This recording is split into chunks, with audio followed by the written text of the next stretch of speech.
I would like to request all the attendees of the panel discussion starting from 2:30 p.m. Please take your seats.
it's been a complete, like, what should I say? Like, I mean, I think basically because of the change in location, the last moment, and traffic jam and everything stuck, the people still coming, couple of faculty, couple of panelists also yet to come, and but I thought we'll start rather than waiting for them. And in fact, the audience also, like, they are on the way, that they're supposed to come, right?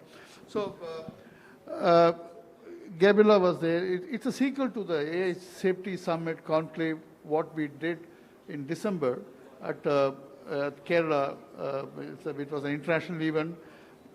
Thankfully, we had Dr. Gabriela Ramos giving a keynote address along with others. And we also came with a safety report, which we shared, which was well received by industry and academia as well, and public sectors.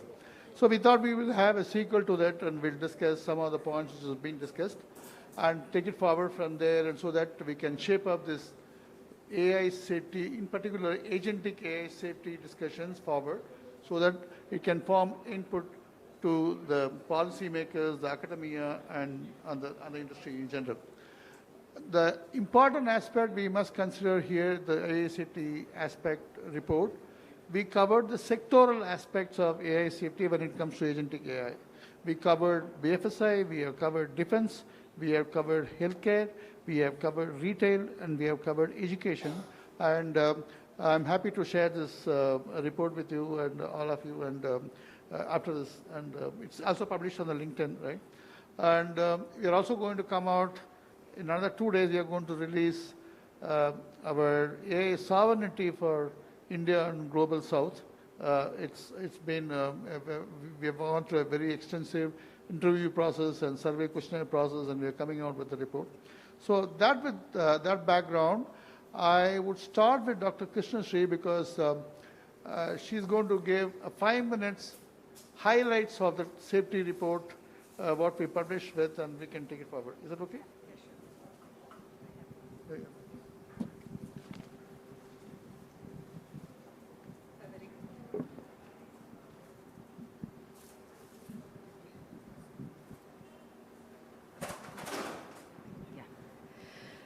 Good afternoon, everybody, and thank you very much for being here.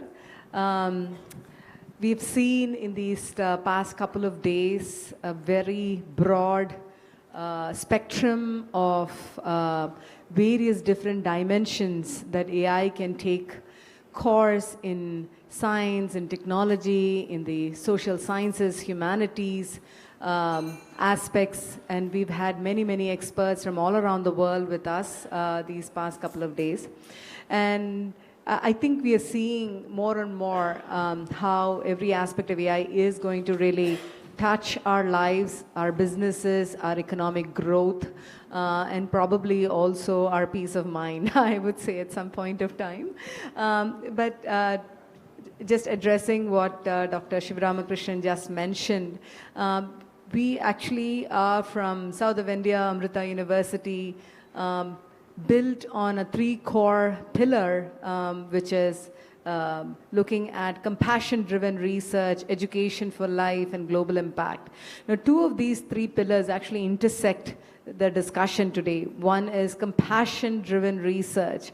What does it really mean when we really look at these emerging technology frontiers in terms of how it touches the lives and links in terms of the applications, in terms of also the frontiers, in terms of safety and security as well.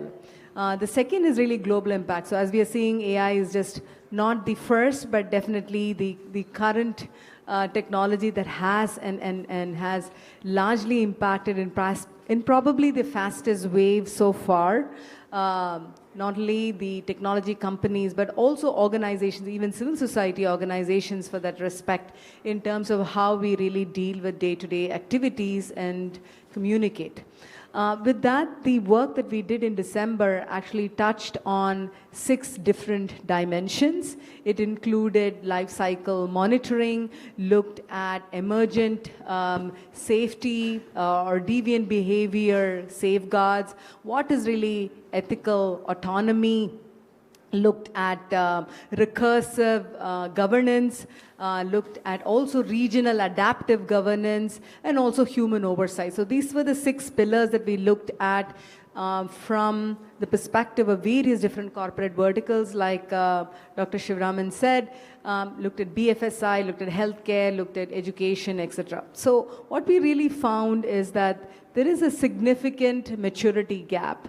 We see that BFSI, in fact, has the highest level of, you could say, compliance, and also maybe 100% human oversight mechanisms inbuilt.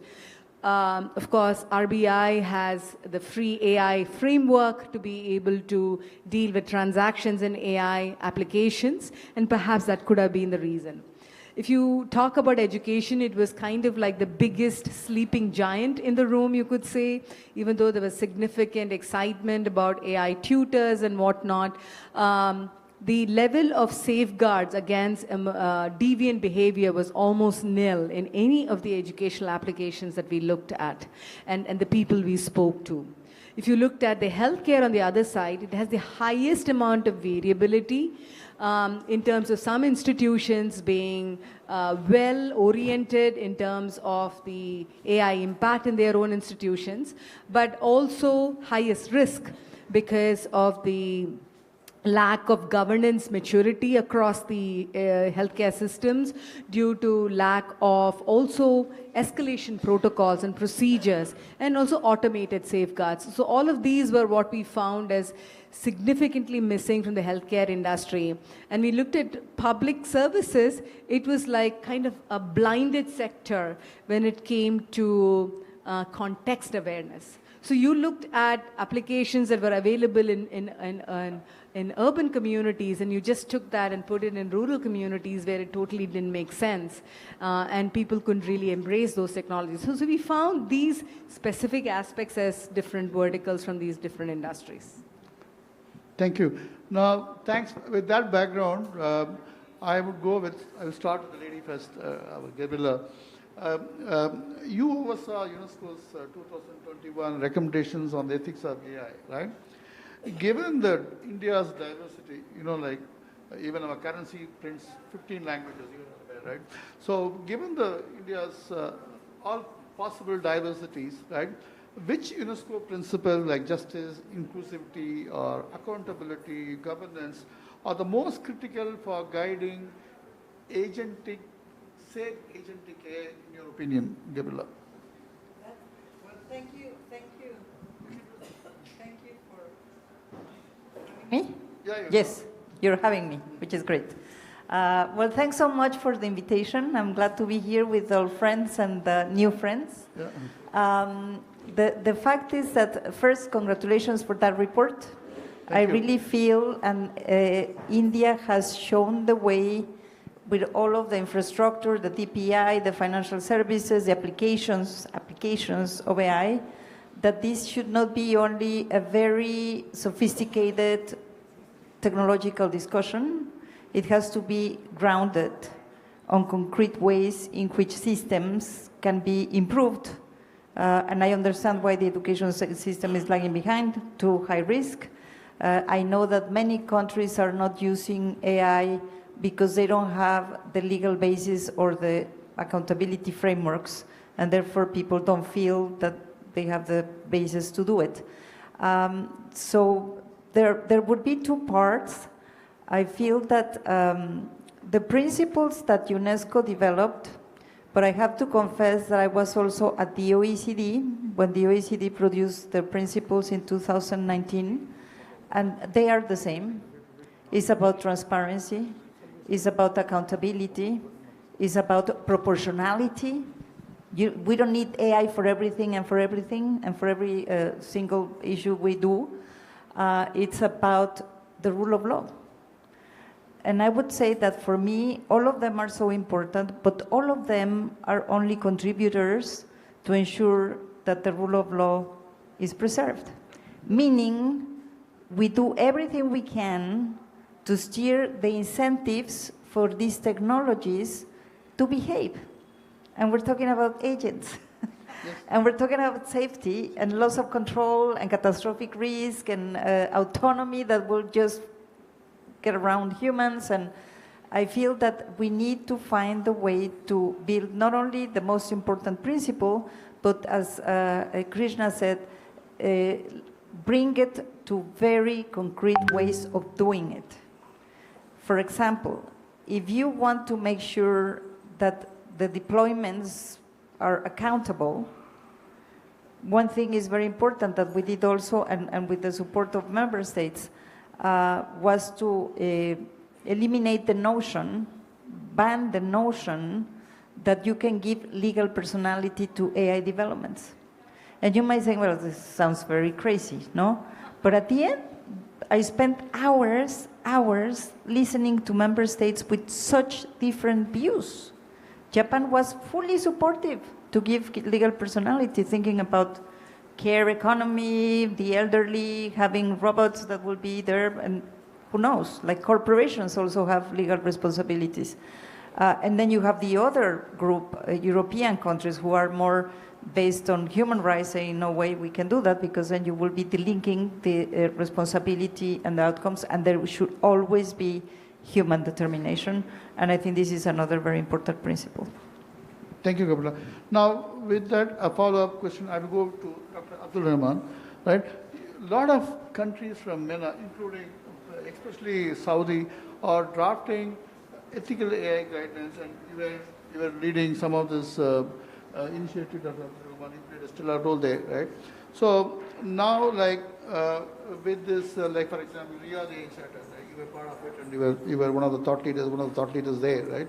Well, I mean, should countries like India, Saudi, and all the global South countries should collaborate on establishing a common ground where we have a centralized kind of guidelines, but with regional flavors? And do you think organizations like UNESCO and UN should play a role on this? A follow-up question.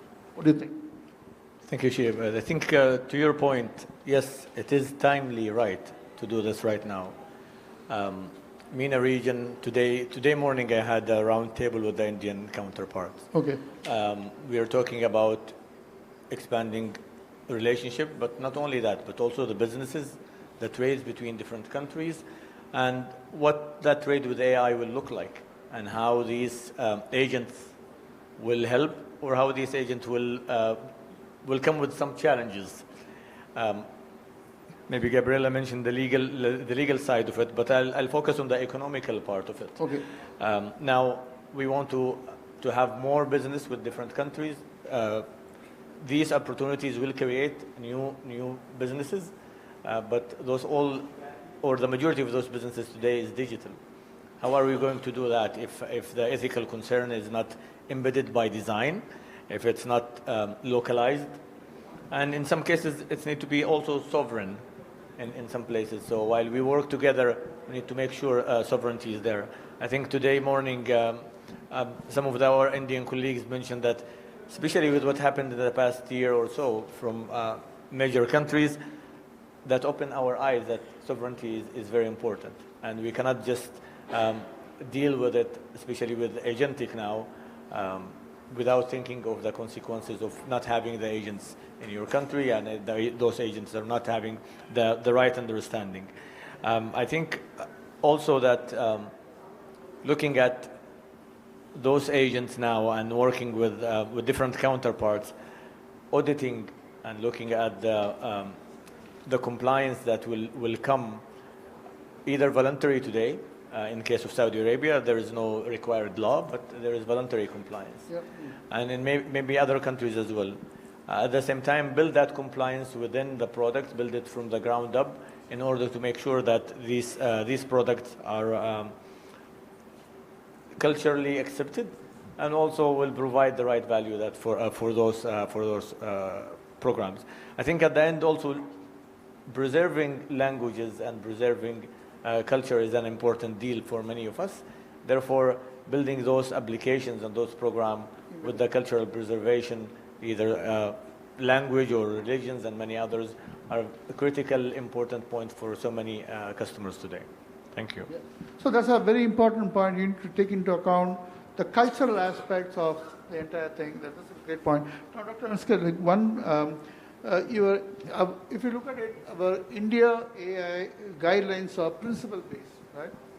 Quote unquote. Like Trustworthy AI and human-centric and all the stuff, unlike Europe's more detailed draft regulations. So from your perspective, India is at risk of too many gray areas. Should high-stakes AI like finance, healthcare, BFSI have stricter mandates? What's your opinion on that? Thank you. I think it's an important thing to reflect on if we're looking at the upcoming importance of AI systems, be they agentic or otherwise, and their impact on the way in which companies and people and public sector interact with each other to figure out what is the good baseline against which we're going to be operating on these. Now, certain jurisdictions like the EU have a tradition of approaching these kinds of new technologies with an approach of saying, we will set new regulations, we will set sort of a new legal frameworks around this. There are certain reasons for this, one of them being that the EU is trying to coordinate across 27 different jurisdictions, and if the EU doesn't put something in place, then you run the risk of getting 27 different pieces of legislation, which is not going to be beneficial for anybody, really. But just because one culture of jurisdiction has one way of approaching this doesn't mean that that is the best way for everybody else. For India, for many other jurisdictions, you have a different culture of how to approach regulation in a space, and it makes more sense to also approach AI regulation in a way that fits in with the way in which everything else is being done. So it may make more sense to say, instead of trying to put in place a new piece of AI legislation, let us make sure that the existing pieces of safeguards that exist for the society, that they are maintained correctly when dealing with AI. So for instance, just asking existing regulators to pay attention that AI doesn't generate a accountability gap where people will say, well, it wasn't our choice. The AI agent went off and did a thing, and therefore it's not my fault, and maybe we'll try to blame it on the technology providers from whom we imported something, but the technology provider will say, well, we never knew you were going to go to this context, which comes to the sectoral dependency, so we couldn't take accountability for it. Accountability, we must never allow accountability to suddenly evaporate just because there was an agentic system in the space. But the way in which to approach it needs to fit within the cultural and legal context of a jurisdiction. So it's not the case that you can say, these were the first movers, everybody needs to follow this way, or anything. It's important to look at what works in your context. Great. So I'm going back to Kamila. Throughout your tenure in UNESCO, you always evangelize basically, inclusivity, AI inclusivity, and security and governance, right? What kind of concrete steps you suggest from India's perspective or Global South perspective to ensure that the systems we are building, agentic system, are safe and secure? That's a question that has several levels. Because first, as we have heard, of course, we need to make sure that the way we develop the technologies is safe. And the good news is that technologically, that is becoming more feasible. Before, I have been in all these summits for many years, even before the AI summits arrived on the G20. And we were always listening, we don't understand the models, we don't know how to control them, they come with certain results, and then we don't, I'm hearing that less. It's not that it's gone, because it's true that there are very complex models and sometimes the outcomes are not aligned with what the developer wants to do. But so I feel that we should ensure that we don't discriminate. We are in a context in which there are lots of inequalities. There are lots of communities that are not represented in the data, not only in terms of language, and the work that ICARE is doing is, in that sense, have more representativeness in the development of the tools. But at the end, when you apply those technologies, we need to make sure that we understand the context and we understand which are the groups that are at risk of suffering in their rights, in their opportunities, because of the technology. And I don't think that this is the mindset that we have now. It seems that the technology came from the sky and then we're discussing the technology. No, we have some challenges. India has a lot of challenges as Mexico. The high inequalities, yes. The need to provide with quality education to children, the need to ensure that there is universal health coverage. I mean, all of our countries, what they are aiming at is to improve the well-being of their people. And at the end, independently of the technology or not, that's our objective. So how do we ensure that these technologies are going to be helping us to provide more opportunities for those groups that were usually lagging behind?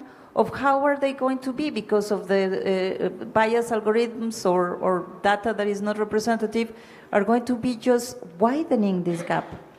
I feel this is the most important thing, and again, it's not going to be a technological discussion, it's going to be a political one, it's going to be a societal discussion, and it's going to be based in recognizing first and foremost what are our challenges, and then how we solve them. One of the issues that is very easy to do is to ensure that women are represented in the development. Yep. No, I'm happy that we have a very balanced panel. Yeah, very balanced panel. But usually it's not the case. Yep. The fact is that you have only 20% in the big developments of the AI in the world, only 20% of the workforce are women. And you see the top owners of these technologies are men, nothing wrong with that, but no, not mistaken. Mm-hmm. But at the end, this is one of the issues that we really need to tackle, and that is not so complicated. Do you see this trend improving? A follow-up question, the inclusivity of women in deep tech is, do you see a trend which is improving? Not that much. I see more push. I see more women pushing, but no, it's not yet there. I admire India because actually you have a share of women engineerings that is higher than in Belgium or in some other European countries. We need not only to break the mold and the glass ceiling, we need to create the pipeline. Yep. And therefore, it's a challenging task, but at least the fact that many leaders are recognizing that this cannot go on without gender equality, I think is a good step. What about LATAM, like Mexico, your own country? In LATAM, we don't have AI. No, no, I'm kidding. I'm kidding. Of course. No, there are lots of very fantastic women. I have senators, and I actually have the first female president, which is a scientific, and you have me. Thank you. I'm going to Dr. Abdullah Ruman. We have been going through a lot of discussions about AI life cycle accountability, right? In your view, like if something goes wrong with agentic AI system and the life cycle chain, actually, who do you think should be held responsible, either the developers or the regulators or the government or who else, right? That's what, are there any regulatory requirements or guidelines or frameworks are in place which helps you to identify this is a life cycle activities and I have to pin the responsibility at this stage on this person? Is there anything are evolving in your opinion? Maybe before answering this question, I'll follow up with Gabriela and women empowerment.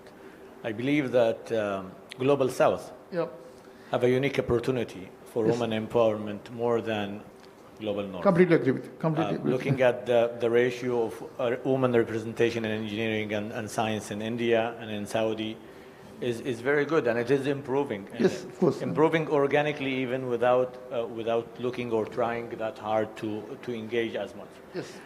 So this is an opportunity rather than it's a challenge. I understand it's a challenge for certain countries, but it's a great opportunity for Global South, and that will bring more Global South to South collaboration. Collaboration, I yes. think that's becoming more important now, especially on women empowerment. Now, going back to your question about the accountability, I think accountability, will be the most important piece of agentic. This is the trickiest part. After risk and accountability will be the biggest challenges with agentic, but it needs to be layered. We can't say just developers are the one responsible, especially if the agent is generative.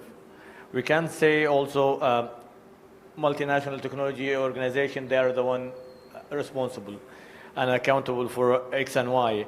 I think there should be layers, and that layers will include the developers, will include the provider, will include also the deployer, whomever that organization is deploying in either a government agency or whatever, and also the international community where we are setting also standards and programs to help improve that accountability and establish it in different ways.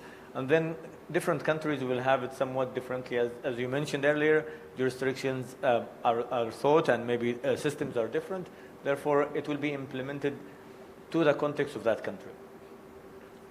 No, Dr. Asghar, you have been one of the evangelists and thought leader when it comes to AI audits and evaluation, even your current role for that matter, right? In your opinion, what do you think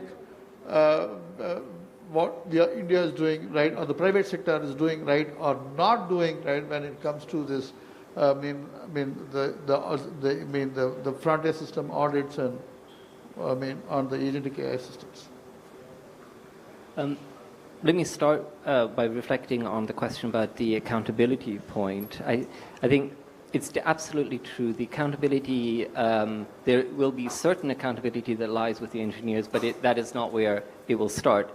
It starts with those who've decided that an AI system is going to even be used in this kind of space. That means it starts with the decision makers. If you're in a company, that means it starts at the C-level. There needs to be accountability there that includes taking the responsibility to put in place good governance frameworks, including looking at things like standards that have arisen around this, like the ISO 42001 AI management system standard, which is providing a life cycle perspective on these questions.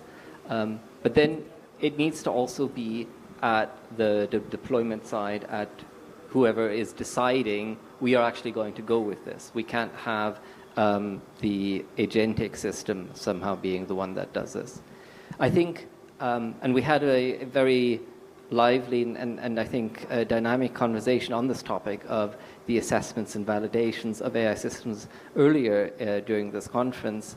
I think we heard some very valuable and strong contributions from our Indian colleagues on that panel, including from Jibo Ilyas from Mozilla Foundation, about the way in which India is looking at this not just from a top-down, but also from the bottom-up kind of perspective of how can you make sure that SMEs, that smaller organizations, if they are looking to use AI to help them scale and help them be able to be a strong competitor in the space, but that they can find ways of practically implementing against the principles that have been established.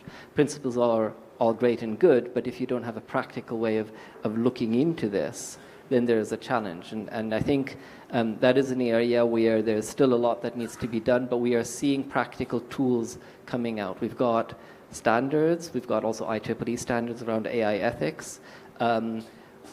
We've also got tools like AI impact assessment frameworks that are coming out, including one that the Council of Europe is looking to launch related to the Convention on AI. So I think it was, for me, what I see, especially in India, and I think also broadly across the Global South, is because there is a dynamic mindset of many voices exploring best ways of approaching it, that we have an organic bottom-up way of finding this is what's actually going to work, and that thing, maybe it looks nice on a piece of paper, but practically speaking, there are gaps here that we need to fill, and I think India can bring these up through this dynamic ecosystem.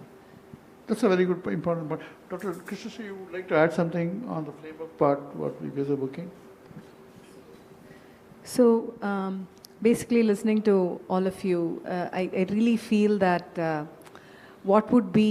thinking about what would be an ideal AI, agentic AI framework, what could some pillars be from that perspective is kind of something that we had actually discussed about and researched. And if you really look at the approaches that we can take, one is from the regulatory API perspective. Can you make the system stop and think or stop and ask type of approaches? That would be one. And the other would be, how can you really have a second layer of, say, watcher agents that could really look at any goal drifts and potential malicious performance of these types of things. So we came up kind of with a three-prong approach to how to really embrace these kind of agentic AI and build a framework around it. And first included looking at providing more of a dynamic compliance oracle, you could say, that could really sync up with the rules and regulations as they're evolving and incorporate that into an engine to be able to share with the world. Second, like I said, is more of a federated watcher agent that could actually, again, monitor and ensure that there is always an alarm when there is a potential drift of any sort or even violations. And third is really what I feel most important, which is really a very compassionate and a constitutional AI perspective. How do you really protect secularism? How do you really provide equity? How do you really give justice when needed, in spite of all the potential testing and frameworks and standards that it has gone through? How do you really ensure that this still really happens? Is kind of the evolvement of kind of the things that we are looking at and want to really propose as potential pathways for everybody to be able to look at as well. Thank you. That's a very interesting point. So this is a cross-panel question, cross-cutting panel question. I thought I'll we have critical sectors like BFSI, healthcare, defense, retail, and education and stuff like that. When it comes to agentic AI, safe agentic AI systems, what do you think should be regulated? Which sector should be regulated first? I know that. Immediately everybody would jump into BFSI, which is a very highly regulated industry. But I would like to draw your brain, like which should be, in your opinion, which sector should be regulated first?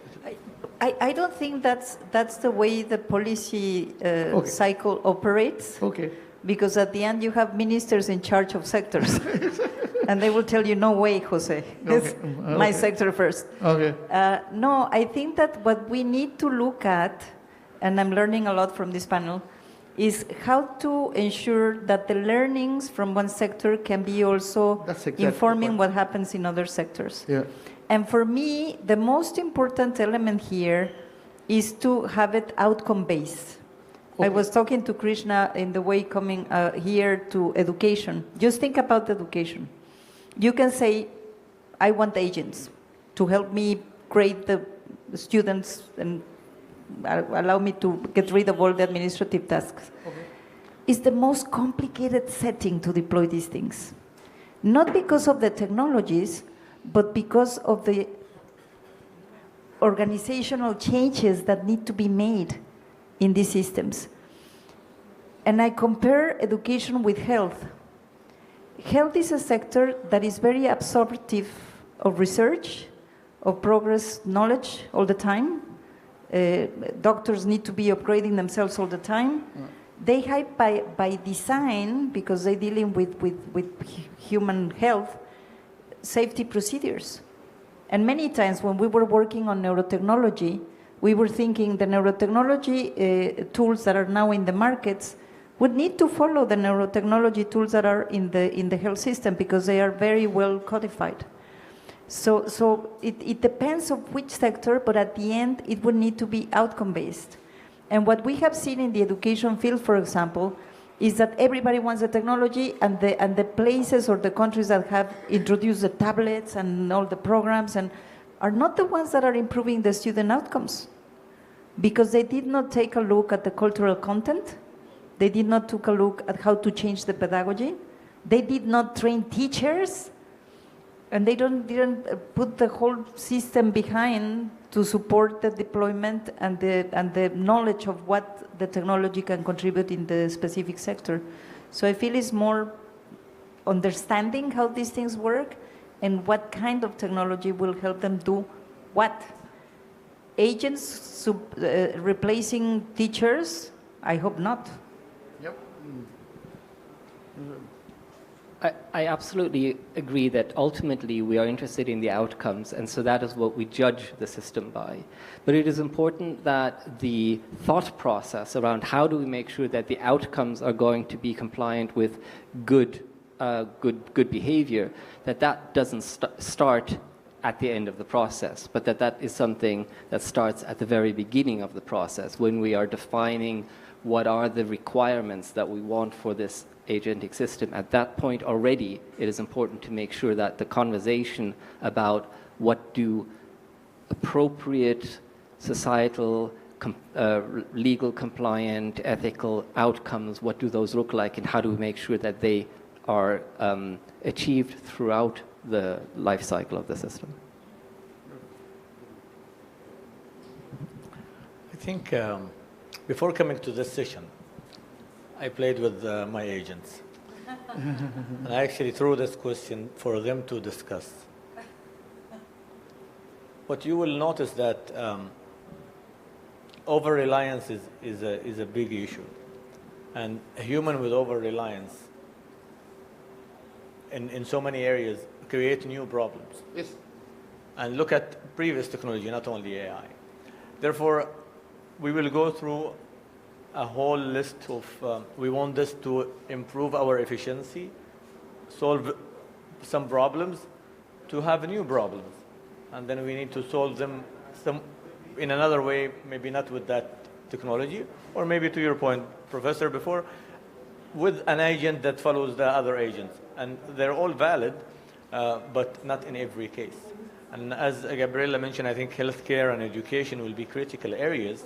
And what's more critical is the outcome moving forward, and how are we going to measure those outcomes. Then is this technology is beneficial, or we will ban it or not use it because it is actually not as beneficial. So all these questions will come to surface when we adopt more these agent and maybe AI overall. Then we are not getting the benefit that we thought it will be. So we'll think about a different technology that will help us to solve it. So I too agree with the thought that perhaps we should not be thinking sectoral only. And maybe the way to unify, you could say, the cross-sectoral requirements would be to look at a hybrid approach. What could be the minimum common requirements that should be common across all sectors, while there could be some specific sectoral requirements that could be mandated depending on healthcare, which is kind of the highest risk, you could say, sector compared to, followed by education. So in that common requirements, can we at least define what are, the risks, what are, some of the definitions that we are going to be able to use so that they are all commonly judged and commonly assessed? That would be the first suggestion, followed by what are some specific sectoral requirements like clinical safety versus, age-related requirements when it comes to education, and what kids can use and should not use, and what types of, like I mentioned, emergent behavior controls that we can really bring into these applications. So I think a hybrid approach could actually be a more of a unifying way to be able to look at perhaps sectoral, you could say, regulations. Okay, suppose if India as a country, if we have to balance our ambition to be, AI superpower, or at least a forerunner of AI technologies when it comes to, vis-a-vis playing it safe in some sectors, do you think we need to pass this in some sectors and take the lessons and then move forward to other critical sectors. This is that approach. What do you think about this approach? Well, I think that's exactly what you have done with the DPI. So Okay. you really, and I think that was very smart because the financial sector is really serving everybody. Yep. And it's also helping to educate and make individuals bankable and get financial inclusion. And so I feel that was a very strategic thinking. And in that sense, I see where you're going, that some of the things that India has done are really like benchmarks. Yes. I was privy to a conversation a decade ago Yep. on the digital registry. Yep. And we thought it's crazy to think that you can do 100 million every month. Yeah. I said, no way, that's just crazy. Well, it's done. And therefore, 10 years ago, now we're talking about the infrastructure, connectivity, the digital tools, and you have them. Then you go to services, and then you go, and so you're building it up. And you are also building the human capital, which is super important because the skills are lagging and are lacking, not only in emerging economies, but also in advanced economies. And even you see how the big tech is just trying to capture the talent everywhere. So I feel you're doing it in the right way. I take advantage to make an announcement because there is a book that I contributed of Springer, where these questions was posed. No, what would it take?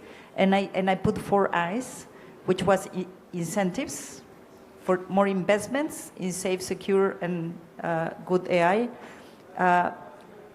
infrastructure, Yep. investments, massive investments, not the trillions that the big tech is earning, that's their own choice, but the governments, the businesses, the people need to invest in themselves to use these technologies. And the last one is incentives, infrastructure, institutions. We need institutions to frame the thing. You spoke about DPI. I have my friend Dr. Avik, who played a big role in that. I thought Avik can answer that. Right. Over to you, Dr. Durgapal. I believe a lot of countries have done very interesting things that we can all learn from. And having a forum like this today and other forums on AI and especially on regulation and on adoption will help all of us learn from what happened in one country and what can be learned from the other countries. And that's one of the reasons why most of us we are here and why we want to have this exchange in order to learn from the good and bad and what happened in each of the countries. And I think that will help us all transform and get better as we go. Sorry to chip in, but I would love to ask Saudi Arabia how they have made to increase female participation, which was amazing. Yeah. I think, to the point earlier, Global South and especially Middle East, North African countries, women are seriously interested in STEM. And that's not the cultural issues that we face elsewhere, where STEM is not for girls. Actually, in my previous team at the International Center for AI, the team is about 45% women, organically. We are just hiring, and women are getting into those programs faster than men. I think the ratio somehow is very close to each other, but men has other options also to look at, while women like these type of jobs. Being in That's office, interesting point. That's it is interesting interesting. point, It is interesting for them, but don't quote me on this. They're in many cases better than some of the guys. Therefore, therefore they are getting higher results, higher scores, higher achievement. And in Saudi, we see them everywhere. We're very proud of so many women are across the board in Saudi in AI and also in other STEM areas. And you can see just some of those international competition and how they are the majority of the teams are ladies in there. So congratulations to them, and happy to be in that situation. Yeah, I can tell you, like, I've been going to Riyadh and Jeddah, like, for the last 3-4 years, attending conferences. The amount of women speakers who are getting into the stage and talking about STEM areas is phenomenally increasing. That's very simple. Last word. You are the last word. So I think events like this this week, it's really great that the conference has come to India because, as you already said, we all need to be learning from each other. And as all of the different jurisdictions and companies have been on this journey to try to find out not just what are cool proof of concepts that you play with within AI, but rather what are the challenges that come when you try to integrate them into actual service provisions that people need to be able to rely on. And we've seen huge challenges in public sector deployment of AI as well in many different jurisdictions. It is vital that there is a good exchange of knowledge, especially on things like safety and trust. And safeguards and what are red lines that these systems should really never be deployed for, because if they fail, it has a broad systemic impact. And what are we actually learning through these different experiences, including the things that didn't work, or whereas like you can't move this fast, you need to move at a certain speed because institutional knowledge needs to build up, frameworks need to be in place. This conversation is very necessary, and frank exchange of information. With that, I also had a small announcement. So with the support from India AI Mission and the Ministry of IT as well as the Department of Telecom, Amrita was also had an opportunity to actually build a system to be able to track actually the various biases, truthfulness, etc. of LLMs for India-specific applications. So with that, maybe I just wanted to play a short video for those of you in the crowd that would like to test their applications with this specific outcome of the Government of India's effort. Please do come meet with us and talk to us as well. I make one last announcement also. Like on Friday, Amrita University, we worked on a research report on AI sovereignty for India and Global South. With NASCOM as a research partner, we are releasing this research report at 3 o'clock at Bharat Mandapam, not here. So we would like all the panelists to be here to please grace the occasion and bless the report. Thank you very much. Thank you so much. Also, I think one of our speakers, Dr. Ganesh from Bharat